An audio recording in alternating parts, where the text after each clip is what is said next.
Good morning, everybody. This is Mike's Grow Room 101. We're going to look at the whiteboard for a little bit. This is going over my series. This is part 3. This is the medium that you're going to grow in. I'll go over the different types, some of the different types, not all of them, and then I'll go over one recommended for the new grower. Now, remember, this series is for new growers. A lot of you guys use different types and have different opinions. That's great, but I'm going to just give my opinion on what I think a new grower that's never done before, what they should do and why. So, what we have is my recommendation. As you can see, it's Fox Farm, and they make what's called Ocean Forest, Happy Frog, Bush Doctor, Coco Loco, and Earthworm Castings. Now, Fox Farm makes the Ocean Forest, the Happy Frog, and the Bush Doctor Coco Loco. The Ocean Forest and the Happy Frog are both 1.5 cubic feet bags.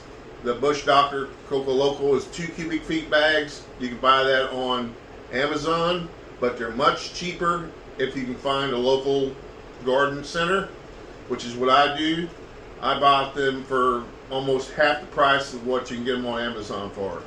So the startup on these type of soils are a little higher, but here's the give and take. You don't need any nutrients. So that's why I say this is for the new growers. So the earthworm castings, I recommend getting Brute, B-R-U-T, and they're out of Minnesota. And those earthworm castings, when you get them, are less than a week old. It's called Brute, and you can get that off of Amazon, and they'll be delivered to your house, and they'll be like I said, less than a week old. So you can take one bag of each and mix inside a large plastic container, and that, after you mix all those together, that's enough ingredients to fill 7 7-gallon bags. That's what they'll fill.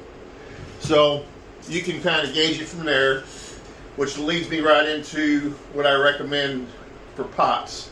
And I highly recommend you use a fiber pot. Now, I'm trying to keep these videos shorter. Seems people's not watching, not only my videos but other videos because they're too long. So briefly, I'll say fiber pots, and there's a whole slew of reasons why, but I can't get into them because I'm trying to keep this as short as possible. But anyway, there's tons of them on the market.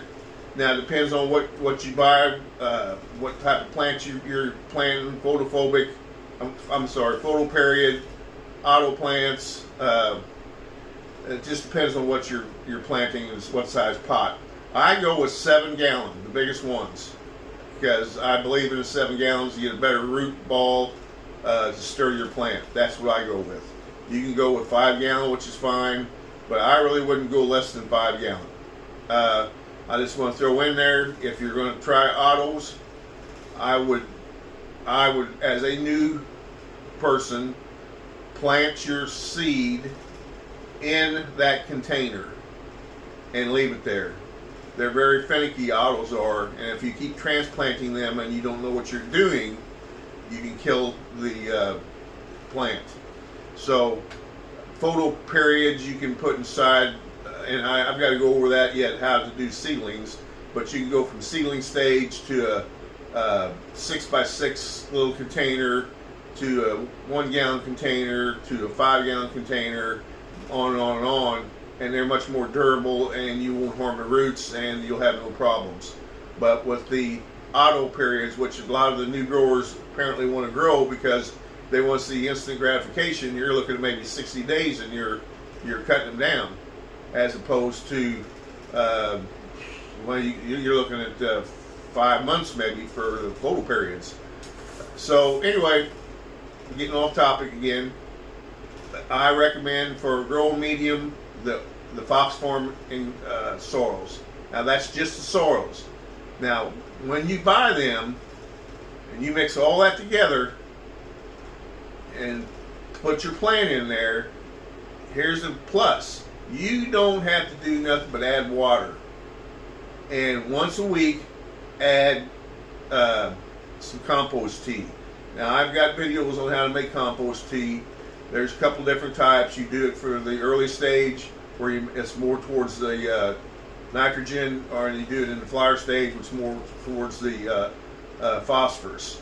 So that's all you do. You water with regular water. This pH is about 5.8 to 6.3, and you once a week use tea. That's it. You don't add nutrients. You'll see some of these places that sells you boxes of nutrients, and you got to put this in with that one, and this one goes first, and this one goes second, blah blah blah. For a new person, it's very confusing, it's very expensive, and it's too much work. You go with this soil, and you don't have to do a thing. 30 days into your grow, all you got to do is get some 444. You get that, and you get some earthworm castings, and you put 2 tablespoons of 444 per gallon of plant container, along with 2 cups of earthworm castings. Put it on the top of your soil. Get your gloves on. Work that into top dressing and water it in, and you're done. That's it. And then you go on. Now, when you get to your flower stage, you'll do the same, except you'll top dress with 484. But that's down the road. Now, quickly, we're going to go to Coco Coir. That's another medium you can use. If you use that, you're in for a lot of trouble if you don't know what you're doing. So I would stay clear of that. You can buy some good clean Coco Coir, but when you buy that has absolutely nothing in it, and you have to put all the nutrients in it yourself. If it's not clean, if you buy it off the cheap stuff, you've got to rinse it numerous times, and then you have to take CalMag, and you really need to run CalMag through it at least 3 or 4 times, and then put it in your pot, and then add your nutrients, and it's just a hassle. So as far as a new grower, don't use your Coco Coir. Sorrel, regular old sorrel. Go to Walmart and buy sorrel. You can do that, but again, how many times have you bought soil from Walmart or wherever, and you plant something, and most of them soil already has weeds in them and things that you don't want growing, popping up, and again, you'd have to add your own nutrients to it. You need specialized meters so you can check that your ppm is. You want to know exactly what your pH is. With these other ways of growing, you want your soil pH to be about 6.5.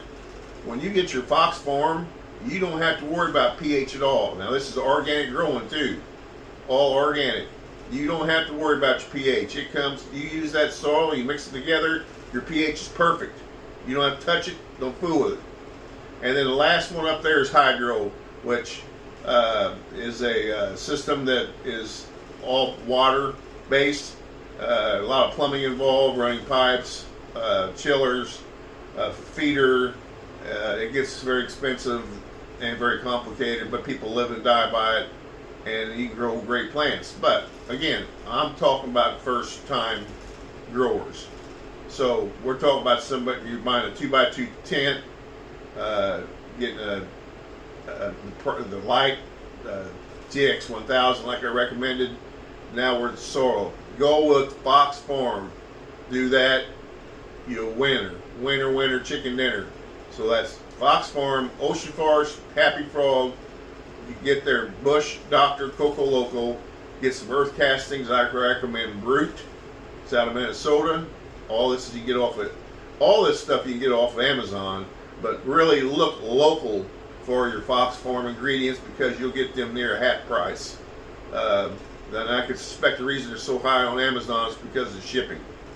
So I think I pretty well hit on most everything as far as what to grow in a growing medium. Use a fiber bag. It's up to you. I'd go with 5 or 7 pound, one or the other. Briefly on the seed, If you're going to go with an auto flyer, I would just soon see you put your seed. I need to actually go over that, so we'll hit that on a different video.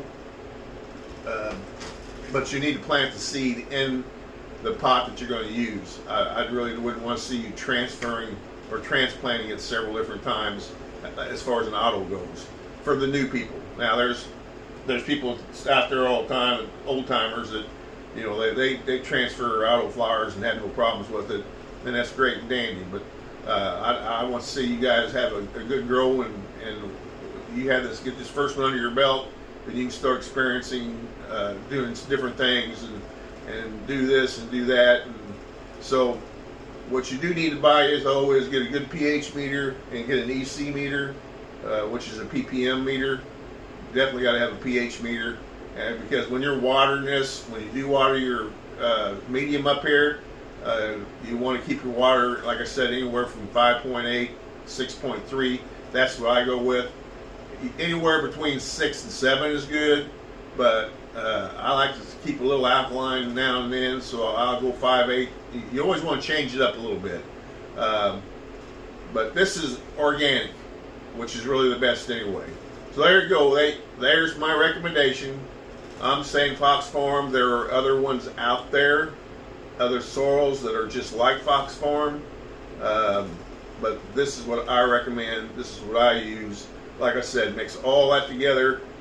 I got a large container from Walmart and mix it together, and I filled all 7 of my bags, 7-gallon bags, and I had none left. It was perfect for 7-gallon bags. 7-gallon bags. So there you have it, guys. That's what I wanted to talk about as far as growing medium. I think the next thing we'll do is, I know maybe out of sequence a little bit, but starting seeds, how to start a seed, and then I can go on into transplanting seed and how you do it. So anyway, that's it for today, guys. That is what I recommend for your growing medium. So again, this is Mike from Mike's Grow Room 101. Please like, subscribe, leave me a comment, ring the bell, hit that bell, tell your friends about me. I'm stuck on 54 followers or subscribers.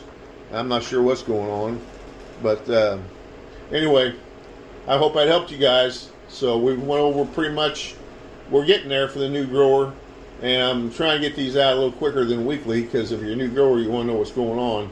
So far, those are my recommendations. All right, guys, we'll go over a T2 later, but I've already covered it in some of my films, but I'll make it specific to this, so I'll actually make it on film. All right, guys, take care. See ya.